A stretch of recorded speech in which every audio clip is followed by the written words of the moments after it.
अगर आप भी चाहते हैं बिट्टू मलंगिया इंटरटेनमेंट का ऑडियो वीडियो सबसे पहले आप तक पहुंचे, तो लाल बटन को दबाकर चैनल को सब्सक्राइब करें और बेल आइकन दबाना ना भूलें।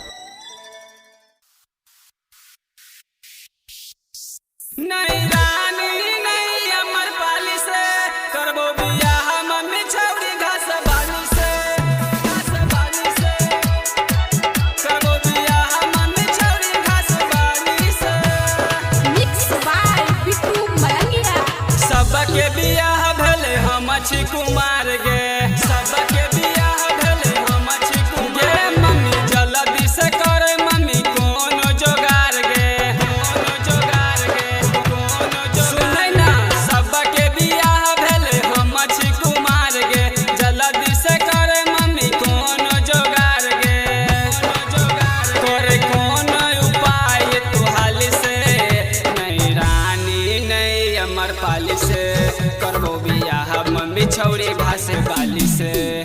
नहीं रानी नहीं अमर पाली से करबो बियाह मम्मी छौरी घास बाली से, करबो बियाह मम्मी छौरी घास बाली से, घास बाली से।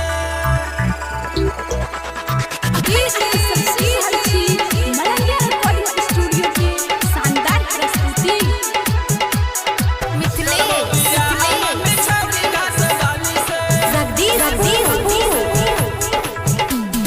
पढ़ल लिखल लड़की मैगे होई छै बेकार गे, घास कर वाली छौरी करते खूबे प्यार गे, करते खूबे प्यार गे, करते खूबे प्यार गे।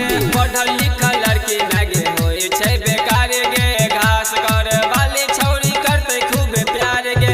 बाबू से जाके तू समझाबे जल्दी से कोनो जोगार लगाबे, निके अनबो पुतहु बगल वाली से।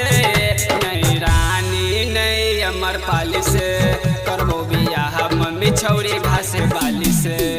नहीं रानी नहीं अमर पाली से करबो बियाह मम्मी छौरी घास बाली से, करबो बियाह मम्मी छौरी घास बाली से,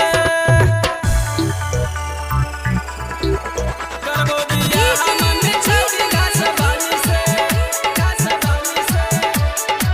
करबो बियाह मम्मी छौरी घास बाली से, घास बाली से।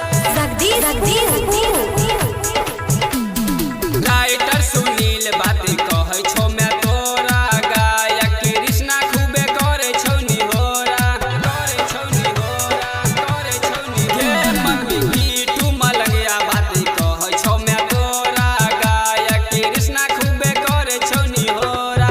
रोहित अनिल खूबे मारै छौ ताना, कियो कहै पागल हमरा कियो दीवाना।